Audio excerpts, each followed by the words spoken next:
بسم الله الرحمن الرحيم الحمد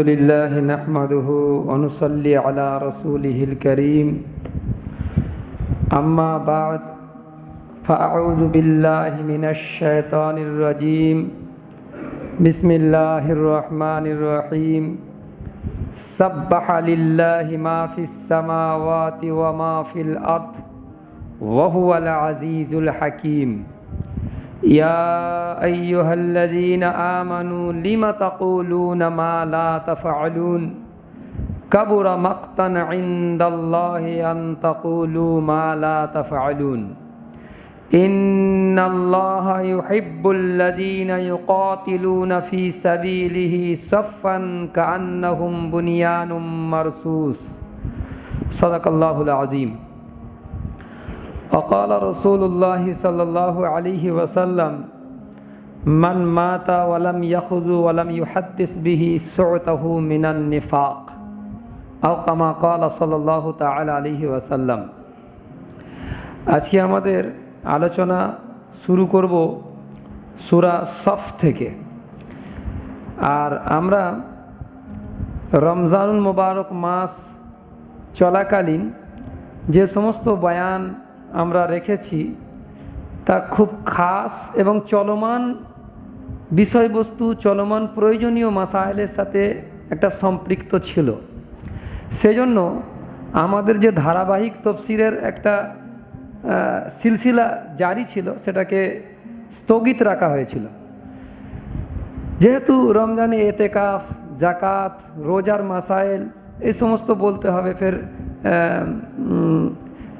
কি বলে ফিতরা, সাদাকাতুল ফিতর, ঈদের মাসাইল, ঈদের সুন্নত এ সমস্ত বলার কারণে আমরা তাফসীরের ধারাবাহিক যে সিলসিলা তাকে স্থগিত রেখেছিলাম।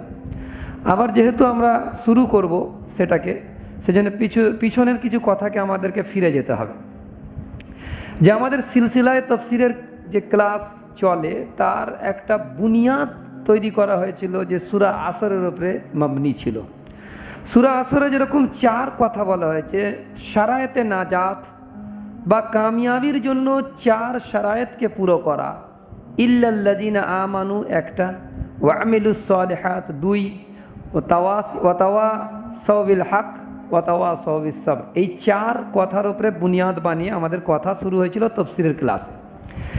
মানে ঈমানিয়াতের উপরে বা ঈমানিয়াতে সালাসার উপরে বা পুরো ঈমানিয়াতের উপরে কথা বলার জন্য আমরা বেছে নিয়েছিলাম যে কোনো সূরা কোরআন শরীফ থেকে অথবা কোনো আয়াত যা ঈমানিয়াতের উপরে বাহাস করেছে সেগুলোর আলোচনা আমরা করে এসেছি। খাস তৌর উপরে উদাহরণস্বরূপ আমরা বলতে পারি যে সূরাতুত তাগাবুন আমরা আলোচনা করেছি শুধু ঈমানের বাহাসের উপরে, আমরা আলোচনা করে এসেছি, পড়ে এসেছি আমরা সূরা তাগাবুন। এবং আমলে সালেহ, নেক আমল, তার বুনিয়াদের উপরে আমরা যখন আলোচনা করেছি তো সূরা আত-তাহরিম আলোচনা করেছি, যেখানে ওয়াইলি মাসাইল অর্থাৎ পারিবারিক কানুন, পারিবারিক বিধিবিধান কি আছে, খাস তৌররূপে পরিবারের যে সরবরাহ হয় মানে যে গার্জিয়ান হয় তার যে আমল কি হবে, বাচ্চাদেরকে কিভাবে তারবিয়ত করতে হবে সে ব্যাপারে মানে যিনি গার্জিয়ান হবেন তার কি তার যে আমল হওয়া উচিত। এইগুলো সব আমরা বলে এসেছি সূরা তাহরিম যখন আলোচনা করেছি। খাস তৌরের উপরে আমি একটা মাসালা বলতে চাইছি যে এর সাথে সম্পর্কযুক্ত, যখন আমরা অনেকজন পিতা হয়ে গিয়েছি কিন্তু এই মাসালা জানি না। যেমন নাকি বাচ্চাদের বয়স যখন হবে 7 বছর তখন বাচ্চাদেরকে পিতামাতার দায়িত্ব হচ্ছে তাকে নামাজের জন্য বলা, পিতামাতার দায়িত্ব এটা বলতে হবে।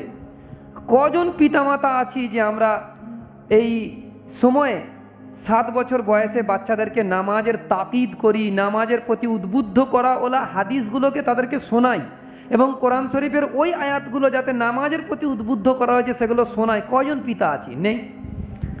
1 নম্বর। 2 নম্বর হচ্ছে 10 বছর বয়স হয়ে গেলে তখন তাকে নামাজের জন্য হালকা প্রহার করতে বলা হয়েছে, মারতে বলা হয়েছে, যে নামাজ না পড়লে মারতে হবে। আমরা তো বিভিন্ন কারণে বাচ্চাদেরকে মারি, কিন্তু কজন পিতা এরকম আছে যে আমরা নামাজের ওই সময়ে নাম 10 বছর যখন বয়স হয়ে যায় তখন নামাজের জন্য তাদেরকে মারি, এরকম পিতা কজন আছে। ফের তারপরে যখন বালেগ হয়ে যাবে নামাজ না পড়লে তার সাথে সম্পর্ক ছিন্ন করা, তাড়িয়ে দেওয়া, এর বি তাকিদ আছে। মানে এত সিদ্ধতের সাথে নামাজের ব্যাপারে বলা হয়েছে। স্ত্রীকে তো মারার কথা নেই, খুব প্রয়োজন হলে বলছে নামাজ যদি না পড়ে তো স্ত্রীকে প্রহার করা বৈধ আছে। এরকম কিছু প্রয়োজন আছে, সেই প্রয়োজনগুলোর মধ্যে একটা প্রয়োজন এটা যে স্ত্রী যদি নামাজ না পড়ে তার জন্য প্রহার করতে হয়। প্রথমে বোঝাও, প্রথমে ওই সমস্ত উদ্বুদ্ধ করা বলে হাদিস কোরআনের আয়াতগুলো শোনাও, তারপরেও সে যদি নামাজ না পড়ে তখন প্রহার করতে বলা হয়েছে। এটা হচ্ছে বাড়ির গার্জেনওয়ালার দায়িত্ব, আর সেটা আমরা সূরা তাহরিমে পড়ে এসেছি। খাস তৌরের উপরে আর একটা দায়িত্বের কথা বলি, যার উপরে আমরা পুরো উদাসীন, সেটাকে নোট করার বিষয় যে বাচ্চার বয়স যখন 7 বছর হবে তখন মা বাপ যে বিছানায় শোবে সেই বিছানা থেকে বাচ্চাকে আলাদা শুতে দিতে হবে। দেখা যাচ্ছে 7 বছর কেন 8 বছর 9 বছর বয়স মা বাপের সাথে একই খাটেতে শুচ্ছে। শরীয়তে এটাকে নিষেধ করা হয়েছে। এটা একটা নির্লজ্জ আমল, কিন্তু চালু আছে খাস স্তরের উপরে। আমি এটা বাস্তব কথা বলছি কি অবাস্তব কথা বলছি? করে না এরকম যে 7 বছর বয়স হয়ে গেছে মা বাপ তাকে একই বিছানায় শুতে দিচ্ছে। হাদিস পাকের মধ্যে নিষেধাজ্ঞা এসেছে খাস স্তরের উপরে। সেই জন্য এইটা গার্জিয়ানের যে দায়িত্ব ছিল সেই দায়িত্বর ব্যাপারে আমরা উদাসীন হয়ে গেছি। এই দায়িত্বর ব্যাপারে আমরা আলোচনা করে এসেছি সূরা তাহরিমের মধ্যে। আমলে সালেহের মধ্যেও সূরা তাহরিম আছে, সূরা হুজরাত আছে, আমরা আলোচনা করেছি। জামে আসবাক বলা হয় যার মধ্যে এমন একটা সবক, দেখবেন যারা মাদ্রাসায় পড়ে তারা এই শব্দটা খুব তাড়াতাড়ি বুঝে যাবে। সবক, যে আমাদের হাফেজি ক্লাসে যারা পড়ছেন তাদেরকে সবক দেন ওস্তাদ, 1 পাতা করে পড়া, 1 পাতা সবক ওটাকে বলা হয়, পড়া দিয়েছেন নতুন। তো ওই 1 পাতাটা আমাদেরকে পড়তে হবে, ওটা সবক। আচ্ছা, সবকের বহু বচন হচ্ছে আসবাক। জামে আসবাক বলা হয় ওই সবককে, ওই পড়াকে যার মধ্যে তাম মানুষের জিন্দগির প্রয়োজনীয় জিনিসগুলো একই পড়ার মধ্যে চলে আসবে, একই পাতার মধ্যে, একই পড়ার মধ্যে চলে আসবে। এটাকে আরবিতে বলা হবে জামে আসবাক। কিন্তু আমরা এমনই একটা জায়গা হয়ে গিয়েছি যে মৌলিক কথাগুলো আমরা মাথায় রাখতে পারি না বলে আমাদের উপরে যারা হয় এবং আমাদের ভুল হয়ে যায়, যেটা আমার হয়। এই আমার ভুলকে আবার কেউ আগা করে দিয়েছে মুসল্লিদের। আল্লাহ পাক তাদেরকে জাযায়ে খায়ের দান করুক যারা আমার ভুলকে ধরিয়ে দিচ্ছে, আমার মুসল্লিদের মধ্যেই আলহামদুলিল্লাহ। যে আমি একবার কথা বলতে গিয়ে রাতের ফজিলত বলতেছিলাম যে লাইলাতুল কদরের কত ফজিলত, লাইলাতুল কদরে আমল করলে 1000 মাস অপেক্ষা উত্তম সওয়াব পাওয়া যায়, এই সব বলছিলাম। ঈদের রাতের কি ফজিলত আছে, ঈদের রাতে ইবাদত করার কি তাকিদ আছে হাদিসে, সেগুলো শুনিয়েছি। তো আমার ওই বয়ানের মধ্যে যেটা ভুল হয়েছিল সেই ভুলটা আমি স্বীকার করতে হয়ে আমি আপনাদের সামনে বলছি। ভুলটা কি হয়েছিল যে আচ্ছা আজকের রাত্রে করতে কি হবে, এটা আমি বলিনি পুরো বয়ানের মধ্যে। 1 ঘন্টা বয়ান করেছি, 1.25 ঘন্টা, কিন্তু পুরো বয়ানের মধ্যে বলিনি যে আজকের রাত্রে করতে কি হবে। এটা আমার ভুল হয়ে গেছে, এটা আমি স্বীকার করছি। কিন্তু কেন ভুল হয়েছে বলুন তো? আমি বুঝতেই পারিনি যে মুসলমান আজকে এই সাতাতে আছে, এত নিচলি সাতাতে আছে যে রাত ফজিলতপূর্ণ রাতেতে নফল ইবাদত করতে হয়, আর নফল ইবাদতের কোনো গুনতি হয় না। এটা মৌলিক বিষয়, এটা যদি না জানে এটার ওপর ফের বয়ান করতে হবে যে আজকে তাহাজ্জুদ পড়তে হবে, আজকে কোরআন শরীফ তেলাওয়াত করতে হবে, আজকে কিছু জিকির আজকার করা দরকার, এটা বলার দরকার আছে। কিন্তু আমরা যে সাতায় আছি ওই জন্য আমার ভুল হচ্ছে বয়ানে, যে এই সাতাতেও মানুষ নেই যে জানে না যে এটা করতে হবে, আজকে এটা বলে দিতে হবে আমাকে, তাহাজ্জুদের নামাজ আজকে রাত্রে পড়তে হবে, আজকে কোরআন শরীফ তেলাওয়াত করতে হবে, আজকে বসে একটু দোয়া করতে হবে, এটা বলতে হবে। এগুলো শিখে নেন, এগুলো বলার দরকার নেই, আর এগুলো বলার কোনো কথাই নয়। যখনই কোনো রাতের ফজিলত আসবে, চাই লাইলাতুল কদর হোক, চাই ঈদের রাত হোক, শবে বরাতের রাত হোক, নফল নামাজ, আর নফল নামাজ যে কোনো রাকাতে পড়া যায়, যে কোনো সূরা দিয়ে পড়া যায়, এর কোনো নির্দিষ্ট তরিকা হাদিস পাকের মধ্যে নেই। করলে বরং এটাকে জরুরি মনে করলে উল্টে বেদাত হবে। সুতরাং এর ব্যাপারে কোনো আলোচনা না করাটাই, এইটুকু জ্ঞান জেনে নেওয়া দরকার যে কী করতে হবে, ওই রাতেতে নফল নামাজ পড়তে হবে। নফল নামাজ গুনতিতে কোনো নেই যে 10 পড়ো, 20 পড়ো, 100 পড়ো, ইচ্ছা তোমার। কোরআন শরীফ তেলাওয়াত 1 পারা পড়ো, এরকম হাদিসে লেখা নেই যে 1 পারা পড়তে হবে, না। 10 পারা পড়ো, 20 পারা পড়ো বা হাফ পারা পড়ো, তোমার ইচ্ছা। নফল ইচ্ছাধীন করা হয়েছে, এটাকে বুঝে নেই। মৌলিক কথাগুলো যদি না জানি তখন প্রশ্ন হবে, আপনি এইটা বললেন না কেন, হবে প্রশ্ন। আর বলা দরকার। আমি এই জন্যে ভুল স্বীকার করছি যে আমরা এত নিচলি সাতায় আছি জ্ঞানের, যে এইগুলোও জানি না। এবারে আসুন, যে আমাদের ওই আলোচনা চলছিল যে জামে আসবাক, আর জামে আসবাকের ওপরে আমরা আলোচনা করেছি কোন সূরাতে? সূরা বাকারার 177 নম্বর আয়াত, আয়াতুল বীর। পুরো মুমিন আর মুত্তাকি লোকের পুরো নকশাকে খিঁচে আনা হয়েছে, যে পুরো জিন্দগির তার তরজে আমল কি হবে, মুত্তাকি লোক যারা হবে তাদের পুরো নকশাকে খিঁচে আনা হয়েছে 177 নম্বর আয়াতে।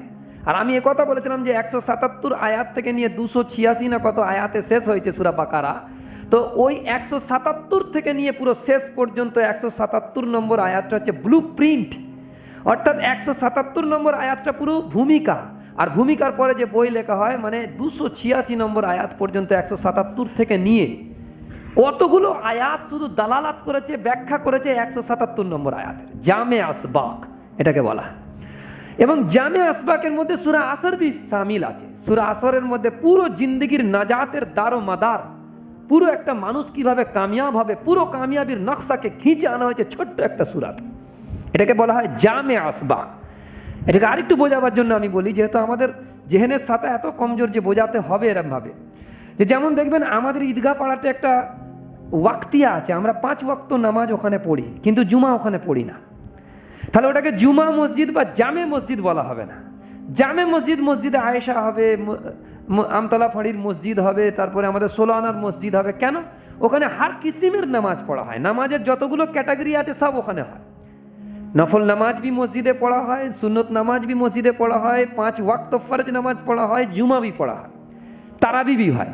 নামাজের যত রকম ক্যাটাগরি আছে সমস্ত ক্যাটাগরির নামাজ যেখানে পড়া হয় সেটাকে কি বলা হবে? জামে মসজিদ।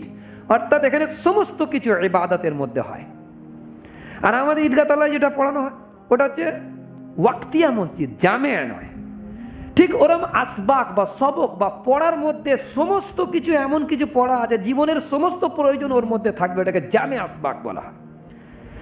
তো আমরা কি করেছিলাম? প্রথম নম্বরে হচ্ছে জামে আসবাক, দ্বিতীয় নম্বরে ইল্লাল্লাযিনা আমানু, ইমানিয়াতের ওপরে বাহাস, মুবাহিসে ঈমান, এর ওপরে আমাদের কথা হবে।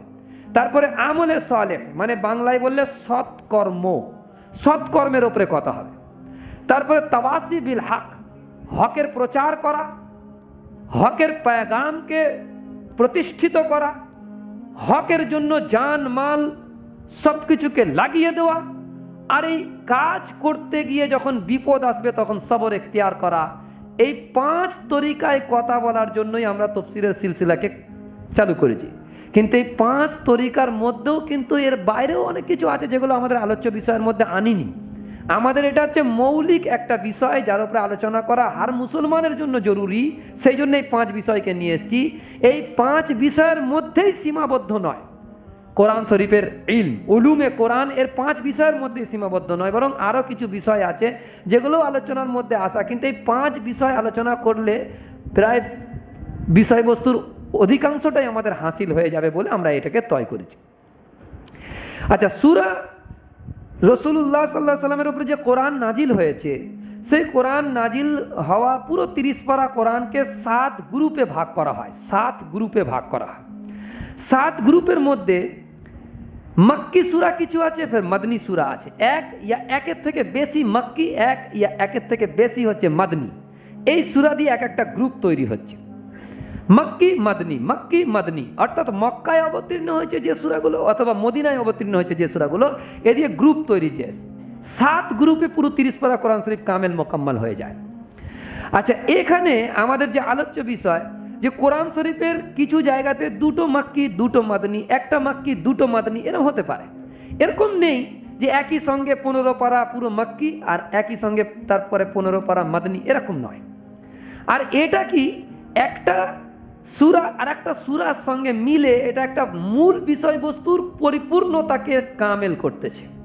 যেমন আমরা বলেছিলাম যে সূরা আত-তালাকের মধ্যে নিজের স্ত্রীকে এত বেশি নফরত করবে যে এর সব থেকে চূড়ান্ত পর্যায়ে তালাক। আচ্ছা, এটা তো একটা দিক হলো, একটা পিঠ। আর একটা পিঠ কি হবে, যে এত বেশি মহাব্বত করবে যে আল্লাহর হুকুমকে ক্রস করে ফেলবে, মহাব্বতের উপরে মমনি হয়ে, মহাব্বতের উপরে মানে গালিব হয়ে নিজের আল্লাহর হুকুমকে ক্রস করে ফেলবে। তা দুটো বিষয় হলে তবে তো একটা বিষয় মোকাম্মেল হবে, কামল মোকাম্মেল হবে। ঠিক একটা বিষয় ইন্তেহাই নফরত আর একটা বিষয় ইন্তেহাই মোহাব্বত, দুটো বিষয়কে মিলে দুটো বিষয়ের মধ্যেই কোনটা আমাদের জন্য করণীয় সেটাকে বয়ান করতেছেন দুটো সূরা পাশাপাশি, সূরা তালাক আর সূরা তাহরিম। সূরা জুমা আর সূরা সফ দুটো বিষয়কে নিয়ে তবে একটা বিষয়কে কামেল মোকাম্মল করছে। সেটা কি? দুটো বিষয়কে জুড়ছে কি, একটা হচ্ছে সূরা জুমাতে ইনকিলাবে নববী, যে লোক তৈরি করতে হবে, সেই লোক তৈরি করার প্রসেস কি সূরা জুমা বলেছে। আর ইনকিলাবে নববী বেসাতে নবুয়ত ও রিসালাতের মাকসাদ কি, নবী পৃথিবীতে এসেছিলেন কেন, কি করার জন্য, তার একটা তাকমিলি মাকসাদ আছে আর তার একটা আম মাকসাদ আছে, যেটা হার নবীর সাথে আমাদের নবী কাদরে মুশতারাক ছিল। সেটা হচ্ছে ইতমামে হুজ্জতকে কায়েম করে দেওয়া। আর মুহাম্মদুর রাসূলুল্লাহ সাল্লাল্লাহু আলাইহি ওয়াসাল্লামের জন্য খাস যে ইস্তেলাহ এসেছে, হুয়াল্লাযী আরসালা রাসূলাহু বিল হুদা ওয়া দীনিল হক লিইয়ুযহিরাহু আলা দীনি কুল্লি, যে হুদা দিয়ে নবীজিকে পাঠিয়েছি আর দ্বীনে হক দিয়ে পাঠিয়েছি, যাতে করে সমস্ত আদিয়ান আর বাতিল দ্বীনের উপরে এই দ্বীনকে তিনি গালিব বিজয় করে দেন। এটা হচ্ছে তাকমিলি মাকসাদ, পরিপূর্ণ মাকসাদ, এটা যেটা হুজুরে পাক সাল্লাল্লাহু আলাইহি ওয়াসাল্লামের ক্ষেত্রে কোরআনে 3 মর্তবা এসছে, কিন্তু অন্য কোনো নবীর ব্যাপারে একবারও আসেনি।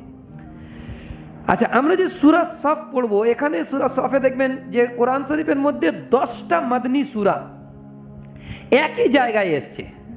10টা মাদনী সূরা, তার আগে মাক্কি সূরা এসছে। মাক্কি সূরা হচ্ছে সূরা কাফ, সূরা জারিয়াত, সূরা তুর, সূরা নজম, সূরা কমর, সূরা রহমান, সূরা ওয়াকিয়া, এ মাক্কি সূরা। আর কোরআন যে সৌদি আরবে অবতীর্ণ হচ্ছিল, সেখানে যে কবিতার একটা প্রতিযোগিতা হতো, কবিতার উপরে একটা ব্যাপক প্রচার প্রসার চলতো, তাদের চ্যালেঞ্জের মোকাবেলায় যে কোরআন এসেছিল ফাসাহাত, আরবি ফাসাহাত আর বালাগাতের উপরে, ভাষার অলঙ্কার শাস্ত্রের উপরে এবং তার জোড়, এ সমস্ত কিছুর ক্ষেত্রে সব থেকে আদাবিয়াতের উপরে চূড়া বয়ান করেছে এই 7 সূরাতে। 1 2 3 4 5 6 7 সূরা কাফ, সূরা জারিয়াত, সূরা তুর, সূরা নজম, সূরা কমর, সূরা রহমান আর সূরা ওয়াকিয়া। আরবি আদাবিয়াত আর ফাসাহাত আর বালাগাতের সব থেকে মেরাজ হয়েছে এই সূরাতে, এই 7টা সূরাতে। আর মাদনী সূরার মধ্যে যে এখানে 10 সূরা এসেছে, এই 10 সূরা একসাথে মাদানীর গ্রুপ, পুরো 30 পারা কোরআন শরীফ আর কোনো জায়গায় নেই। একসাথে মাদানী গ্রুপে 10টা সূরা এসেছে। কোন কোন? সূরা হাদীদ, সূরা মুজাদালা, সূরা হাসর, সূরা মুমতাহিনা, সূরা সফ, সূরা জুমা, সূরা মুনাফিকুন, সূরা তাগাবুন, সূরা তালাক আর সূরা তাহরিম। এই 10 সূরা হচ্ছে একই সঙ্গে মাদনী সূরা। এর উপরে গৌর করা দরকার। দেখেন, আমরা বলছি যে কি এই বয়ানটার তো কোনো প্রয়োজনীয়তা ছিল না। আমরা হয়তো বলবো যে এ কি দরকার, কত গ্রুপ আছে, কোনটা মাদনী কোনটা মাক্কি, এসব আমাদের খালি খামখাই জেনে কোনো ফায়দা নেই। হালাকি আমরা ঘন্টার পর ঘন্টা অনেক অপ্রয়োজনীয় বিষয়ের প্রতি সময় দিচ্ছি, আমাদের অপ্রয়োজনীয় জিনিসের প্রতি আমরা অনেক সময় দিই, কিন্তু কোরআনের মাক্কি মাদনী সূরার উপরে আমাদের সময় দিতে গেলে এটার প্রয়োজনীয়তা ছিল না। হালাকি মোবাইলে, ইন্টারনেটে, ফেসবুকে আমরা কত সময় ব্যয় করতেছি। আচ্ছা, সেটার প্রয়োজনীয়তা আছে কি নেই সেটা পরের কথা। যখন ওইটার প্রয়োজনীয়তা আপনি অনুভব করছেন, কেন মাক্কি মাদনীকে চিনবেন না? এর বি প্রয়োজনীয়তা অনুভব করুন যে হ্যাঁ, আমাকে জানা দরকার, আমি একজন মুসলমান হিসাবে আমাকে কোরআনের পেহচান কমসে কম করা দরকার। তো মাদনী সূরাতে যে 10 সূরা এসছে, এই 10 সূরাতে কামেল মুকাম্মল খেতাব হচ্ছে, বেশিরভাগ খেতাব হচ্ছে মুসলমানদের জন্য, ঈমানওয়ালাদের জন্য খেতাব হয়েছে, উদ্দেশ্য ঈমানওয়ালাকে। এখানে 3টে কথাকে ভালো করে মনে রাখবেন। 1 নম্বর পয়েন্ট হচ্ছে মাক্কি মাদনীর যে গ্রুপ আছে, মাদনী সূরার সব থেকে বড় গ্রুপ হচ্ছে এই 10টা সূরা, যার মধ্যে আমরা আছি আলোচনা। সূরা সফ এর মধ্যেই আছে হাদীদ, সূরা মুজাদালা, সূরা হাসর, সূরা মুমতাহিনা, সূরা সফ, সূরা জুমা, সূরা মুনাফিকুন, সূরা তাগাবুন, সূরা তালাক আর সূরা তাহরিম। এই 10 সূরা হচ্ছে মাদনিয়া, সব থেকে বড় গ্রুপ। এর থেকে বড় গ্রুপ মাদনী সূরার পুরো 30 পারা কোরআন শরীফে নেই। 1 নম্বর পয়েন্ট। আচ্ছা, 2 নম্বর পয়েন্ট হচ্ছে এর বেশিরভাগ সূরা মানে মাদনী সূরার মধ্যে 9টা সূরা, 10টা সূরা তো এখানে আছে এই গ্রুপে, এর মধ্যে 9টা সূরা নাজিল হয়েছে রাসূলুল্লাহ সাল্লাল্লাহু আলাইহি ওয়াসাল্লামের মাদনী জিন্দেগিতে। যদি দুটো ক্যাটাগরিতে ভাগ করা হয়, 5 বছর 5 বছর, তো প্রথম 5 বছরের পরে মানে শেষের 5 বছরে বাকি 9টা সূরা অবতীর্ণ হয়েছে। আর সূরা হাসর ওর মধ্যেই আছে, কিন্তু সূরা হাসর হচ্ছে প্রথমের ইবতেদায়ী জিন্দেগি, মদনী জিন্দেগির দৌড়ে প্রথম 5 বছরের মধ্যে নাজিল হয়েছে। শেষের 5 বছরের মধ্যে 9টা সূরা নাজিল হয়েছে এই গ্রুপের। মাদনী সূরা শুধু এই গ্রুপে না, অন্য গ্রুপেও আছে, কিন্তু এই গ্রুপ সব থেকে বড় গ্রুপ মাদনী সূরা, এটা ভালো করে বুঝে নেন। তো এটা প্রথম। দ্বিতীয় কথা, তৃতীয় কথা হচ্ছে এই সূরাতে, এই 10টা সূরাতে খেতাব হচ্ছে উম্মতে মুসলিমাকে, আহলে ঈমানওয়ালাকে। আর ইয়াকিন জেনে নেন আহলে ঈমানদের মধ্যে 3 ক্যাটাগরিতে ভাগ আছে। একটা হচ্ছে মোমেনে সাদেক, পরিপূর্ণ পাক্কা সাচ্চা মোমেন, 1 নম্বর। 2 নম্বর ক্যাটাগরিতে হচ্ছে যে জাইফুল ঈমান, মানে ঈমানের দিক থেকে কমজোর, যে কোনো সময় এরাদা করি 5 ওয়াক্ত নামাজ কালকে থেকে একদম পুরো মজবুতির সাথে পড়বো, ফজরের নামাজেও হাজির হয়ে যাব, কিন্তু দেখা যাচ্ছে ফজরে হাজির হতে পারলাম না। এই যে মজবুতির সাথে নিয়ত করলাম কিন্তু পারলাম না, জাইফ ঈমান, কমজোর ঈমান। পুরো ইসলামের ওপরে চলবো, নিয়ত করছি, ফের চলতে পারছি না, আবার শুরু করছি। এইটা হচ্ছে জাইফ ঈমানের একটা সাধারণ লক্ষণ। আর তারপরে হচ্ছে 3 নম্বর যেটা আছে সেটা হচ্ছে মুনাফিক। মুনাফিক বি আহলে ঈমানের মধ্যে শামিল, এই জন্য যে তারাও দাবি করে যে আমরা মোমেন, আমরা ঈমানওয়ালা, তারা দাবি করে। আর আমরা সূরা হুজরাতে পড়ে এসেছি যে কেউ যদি দাবি করে, ইকরারুম বিল লিসান করে লা ইলাহা ইল্লাল্লাহ মুহাম্মাদুর রাসূলুল্লাহ, তো তার ভিতরে ঈমান আছে কিনা ওটা দেখার ক্ষমতা পৃথিবীর কারো নেই।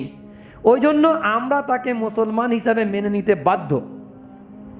যতক্ষণ না তার মাধ্যমে কোনো আমল বা কথা এমন হবে যা স্পষ্ট ঈমান ইসলামের খেলাফ, ততক্ষণ পর্যন্ত স্পষ্ট প্রমাণ কোনো না পাওয়া যাচ্ছে, ততক্ষণ পর্যন্ত তাকে আমাকে ঈমানওয়ালা মানতে আমরা বাধ্য। সুতরাং ঈমানওয়ালাদেরই একটা ক্যাটাগরিতে পড়বে মুনাফিক, এটা। আচ্ছা, এখানে আমরা বলেছিলাম পাক্কা সাচ্চা মোমেন যারা, তারা কারা? ইন্নামাল, সূরা হুজরাতে পড়েছিলাম, ইন্নামাল মুমিনুনা আল্লাযিনা আমানু বিল্লাহি ওয়া রাসূলিহি সুম্মা লাম ইয়ারতাবু, তারপরে শব্দ গেছে ওয়াজাহিদু ফি সাবিলিল্লাহি বিআমওয়ালিকুম ওয়া আনফুসিকুম। এই যে জিহাদ করবে আল্লাহর রাস্তায় নিজের জান দিয়ে এবং মাল দিয়ে, তারা হচ্ছে পাক্কা সাচ্চা মোমেন। এর পুরো ডেফিনেশন তুলেছে। আমরা বলছি না হু ইজ এ রিয়েল মোমেন। রিয়েল মোমেনকে ইন্নামাল মুমিনুনা আল্লাযিনা আমানু বিল্লাহি ওয়া রাসূলিহি সুম্মা লাম ইয়ারতাবু ওয়াজাহিদু ফি সাবিলিল্লাহি বিআমওয়ালিহিম ওয়া আনফুসিহিম ফি সাবিলিল্লাহ উলাইকা হুমুস সাদিকুন। তারাই হচ্ছে ঈমানের দাবিতে সত্যবাদী, পাক্কা আর সাচ্চা। এটা আমরা বলেছিলাম। তো ঈমানের দাবিতে পাক্কা সাচ্চা হওয়ার জন্য জিহাদ ফি সাবিলিল্লাহ এর সাথে যুক্ত করা হয়েছে। ওই জন্য আমি প্রথমে যে হাদিস পড়েছি ওই হাদিসটাকে গৌর করেন, মান মাতা ওয়ালাম ইয়াখুযু ওয়ালাম ইউহাদ্দিস বিহি সু'তাহু মিনান নিফাক। হাদিসের উপরে গৌর করা দরকার। যে ব্যক্তি কেতাল করিনি, কেতাল মানে যুদ্ধ করিনি, এবং যুদ্ধ করার, কেতাল করার তার তামান্না, শখ, জখ দিলের মধ্যে নেই। একটা হচ্ছে কেতাল করিনি, একটা হচ্ছে কেতাল তো করিনি, তার মারহালা আসেনি, পরিস্থিতি আসেনি, সেই জন্য করিনি, কিন্তু দিলে শখ, টার্গেট তো থাকবে, শখ তো থাকবে যে কোনো সময় যদি এরকম পজিশন পড়ে তো আল্লাহ সুবহানাহু ওয়া তাআলাকে তো আমরা মেনেছি, তো বুকের তাজা খুন দিয়ে সাক্ষ্য দেবো যে হ্যাঁ লা ইলাহা ইল্লাল্লাহ মুহাম্মাদুর রাসূলুল্লাহ। লা ইলাহা ইল্লাল্লাহ, আল্লামা ইকবালের একটা শের আছে, মুজাহিদ কা জাহাঁ ওয়ার হ্যায় আর মুয়াজ্জিন কা জাহাঁ ওয়ার হ্যায়। মুয়াজ্জিন যখন আল্লাহু আকবার বলে ওর জাহান আলাদা, আর মুজাহিদ যখন বলে যুদ্ধের ময়দানে আল্লাহু আকবার বাতিলের সামনে সিনা টান করে, ও জাহান। আর আমরা তো ইবাদত করে আল্লাহ পাকের কলেমাকে মেনে নিয়েছি, তার সাক্ষ্য দিয়েছি, রমজানে রোজা রেখে, সদকা করে, জাকাত দিয়ে, হজ করে, নামাজ পড়ে আল্লাহ পাকের যে আল্লাহকে আমরা মানি, আল্লাহকে যে মহাব্বত করি, এর সাক্ষ্য তো আমরা দিয়েছি। ইবাদত করে, এর প্রচার করে, তবলিগ করে সাক্ষ্য দিয়েছি। কিন্তু এর উপরেও একটা সাক্ষ্য আছে, যেটা আল্লামা ইকবাল রহমাতুল্লাহি তাআলা আলাইহি বলেছিলেন। খুব ভালো করে শোনেন, আমরা তো নামাজ পড়ে সাক্ষ্য দিয়েছি লা ইলাহা ইল্লাল্লাহকে আমরা মেনেছি, মুহাম্মদুর রাসূলুল্লাহকে মেনেছি। আমরা রোজা রেখে সাক্ষ্য দিয়েছি লা ইলাহা ইল্লাল্লাহ মুহাম্মদুর রাসূলুল্লাহকে মেনেছি। আমরা হজ আর যাকাত দিয়ে মেনেছি যে লা ইলাহা ইল্লাল্লাহ মুহাম্মদুর রাসূল। এর একটা টপ মুকাম আছে, যেখানে কলেমা লা ইলাহা ইল্লাল্লাহর সাক্ষ্য দেওয়ার জন্য বুকের তাজা খুন দিয়ে সাক্ষ্য দিতে হবে। এটা হচ্ছে মহাব্বতের টপ মুকাম, এটাকেও আমাদের করতে হবে। এই জন্য এই সূরা হচ্ছে জিহাদ ও কেতাল, দুটো শব্দ, জিহাদ ও কেতাল। জিহাদের মারহালা 9 মঞ্জিল আছে, 9টা স্টেপ আছে, তারপরে গিয়ে কেতাল সব থেকে চূড়ান্ত মঞ্জিল। তো জিহাদ ও কেতাল দুটো ইস্তেলাহ। জিহাদ ও কেতালের সব থেকে ঠোস কন্ট্রাস্ট এই সূরা সফের মধ্যে 14 আয়াতের মধ্যে আল্লাহ সুবহানাহু ওয়া তাআলা পুরোকে পুরো যত কিছু বয়ান করার দরকার সব কিছু এই 14 আয়াতের মধ্যে আল্লাহ বয়ান করে দিয়েছেন। যে ঈমানওয়ালাদের সব থেকে মহাব্বতের, আল্লাহর সাথে ঈমানওয়ালার মহাব্বতের সব থেকে টপ মোকাম হচ্ছে ইন্নাল্লাহা ইউহিব্বুল লাযিনা ইউকাতিলুনা ফি সাবিলিহি সাফফান কাআন্নাহুম বুনিয়ানুম মারসুস। নিশ্চয়ই আল্লাহ তাদের ভালোবাসেন যারা আল্লাহ পাকের ভালোবাসা পেতে চায়, তাদেরকেই ভালোবাসেন যারা তাঁর পথে মানে আল্লাহর পথে সারিবদ্ধ হয়ে সীসা ঢালা প্রাচীরের মতো, যে তোপ আর কামান চলবে, পাঁচিলের কোনো ধাসলা ভাঙবে না, একদম পাঁচিল সীসা ঢালার মতো থাকবে। তোপ কামান বন্দুক চলতে থাকবে, কিন্তু পাঁচিল এরকম স্ট্রং থাকবে, ওকে ভেঙে বেরোতে পারবে না। সীসা ঢালা প্রাচীরের মতো বুক চিতিয়ে বাতিলের সামনে যারা দাঁড়াবে, ইন্নাল্লাহা, এই সূরাতে আছে 4 নম্বর আয়াত, ইন্নাল্লাহা ইউহিব্বুল লাযিনা ইউকাতিলুনা ফি সাবিলিহি সাফফান কাআন্নাহুম বুনিয়ানুম মারসুস। সীসা ঢালা প্রাচীরের মতো যারা দাঁড়াবে, এই সূরাতে এই আলোচনাটা এসেছে। তো আমাদের এখানে দ্বিতীয় কথা হচ্ছে যে এখানে ইহুদকে বাতাওরে নিশান তওরের উপরে নিয়ে এসছে। ইহুদিদের খেতাব কাকে হয়েছে, উদ্দেশ্য করে কাকে বলা হয়েছে, উম্মতে মুসলিমাকে, ঈমানওয়ালাকে খেতাব করা হয়েছে। ঈমানওয়ালার মধ্যে 3 ক্যাটাগরি আছে, মুনাফিক, যায়ফুল ঈমান আর পাক্কা সাচ্চা মুমিন। আচ্ছা, আমরা তো পাক্কা সাচ্চা মুমিন নই, 1 নম্বর। আর পাক্কা সাচ্চা মুমিন হতে গেলে কি আছে, যে জিহাদের তামান্না বা কেতালের তামান্না দিলেতে যদি না থাকে, বা জিহাদ বা কেতাল করিনি, পরিস্থিতি আসেনি, ঠিক আছে, কিন্তু তামান্না তো থাকতে পারে হার মুসলমানের দিলেতে। ভালো করে ব্যাপারটা বুঝবেন, হাদিসটা বুঝবেন, যে জিহাদ ও কেতালের পরিস্থিতি আসেনি, করিনি, কিন্তু তামান্না, শখ হার মুসলমানের দিলেতে থাকতে হবে। না থাকলে কি হবে, হাদিস শোনো, মান মাতা ওয়ালাম ইয়াখুযু ওয়ালাম ইউহাদ্দিস বিহি সাতাহু মিনান নিফাক। যে ব্যক্তি জিহাদ ও কেতাল করেনি বা তার তামান্না, শখ, জক দিলের মধ্যে নেই, ও যখন ইন্তেকাল করবে ও নেফাকের উপরে ওর মৌত মমনি হবে। ও মরবে যখন নেফাকের উপরে মরবে, মুনাফিকের উপরে মরবে, ও পাক্কা সাচ্চা ঈমানওয়ালার উপরে মরতে পারবে না। বাতিলের বিরুদ্ধে যখন দিল তড়পাবে না, বাতিলের গলবা হবে, বিজয় হবে বাতিল, আর মুসলমান পা লম্বা করে শুয়ে আরাম করবে এসির মধ্যে, বলকে দিল তড়পাতে হবে। এই জন্য কমসে কম নিয়ত রাখতে হবে। হযরত ওমর রাদিয়াল্লাহু তাআলা দোয়া করতেন যে আল্লাহ আমাকে শাহাদাতের পিয়ালা পান করাও, আল্লাহুম্মা রযুকনি শাহাদাতান ফি সাবিলি। হযরত ওমরের দোয়া রাদিয়াল্লাহু তাআলা আনহু, আল্লাহুম্মা রযুকনি শাহাদাতান ফি সাবিলি, আল্লাহ আমাকে শাহাদাতের পিয়ালা পান করাও। মৌতের এই তামান্না এর উপরে থাকবে যে মরতে তো আমাকে হর হালতে হবে, কেউ বাঁচাতে পারবে না, আর মৌত থেকে কেউ পালিয়ে যেতে পারবে না। পৃথিবীর যত বড় বড় রাজা বাস্তা হোক, যত বড়ই কেউ হয়ে যাক না কেন, মৌত থেকে পালায়নের কোনো রাস্তা নেই। মৌত তো আমার জিন্দেগিতে আসবেই। তখন কোন মৌতকে বেছে নেবো? আল্লাহুম্মা রযুকনি শাহাদাতান ফি সাবিলি। হযরত ওমর রাদিয়াল্লাহু তাআলা যে দোয়া ছিল যে আল্লাহ আমাকে শাহাদাতের পিয়ালা পান করাও। আর ওই মৌত কি আছে, যে তোমাদের মধ্যে একজন আর একজনকে চিমটি কাটলে যে যন্ত্রণা হয়, শাহাদাতের মৌতের এর থেকে বেশি কিছু যন্ত্রণা নয়। রসুল করিম সাল্লাল্লাহু আলাইহি ওয়াসাল্লাম তিরমিজি আর ইবনে মাজাতে হাদিস মওজুদ আছে যে তোমাদের মধ্যে একজন আরেকজনকে যে চিমটি কাটবে এর থেকে বেশি কিছু কষ্ট এর মধ্যে নেই। তো মরতে যখন হবে তো এই মৌতের তামান্না যদি না রাখি ফের তো মুনাফিকের মৌত হবে, তো রাখতে তো হবে বাধ্য মজবুর এখানে। সেই জন্য এখানে চলে আসি আমরা এই সূরার এই বিষয়বস্তুর ওপরে আমরা খুব যদি গৌর করি যে ঈমানওয়ালাদেরকে খেতাব করে কি করেছে, আকসার জায়গাতে ডান ডাপট করেছে, আবার মোহাব্বতের সাথে বুঝিয়েছে। ডান ডাপট, হে ঈমানওয়ালা তোমাদের কি হয়ে গেল, তোমরা দাবি করছো ঈমানের আর কাজ করছো না কেন?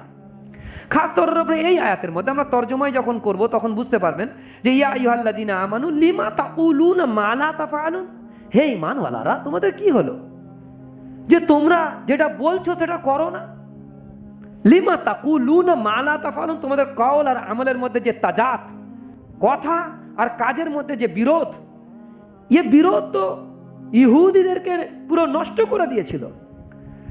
আমি বলেছি না এই 10টা সূরাতে ইহুদিদেরকে বতৌরের নিশান নিয়ে এসছে, নিশানা তওরের উপরে আমাদেরকে ইবরত শিক্ষা দেওয়ার উদ্দেশ্যে।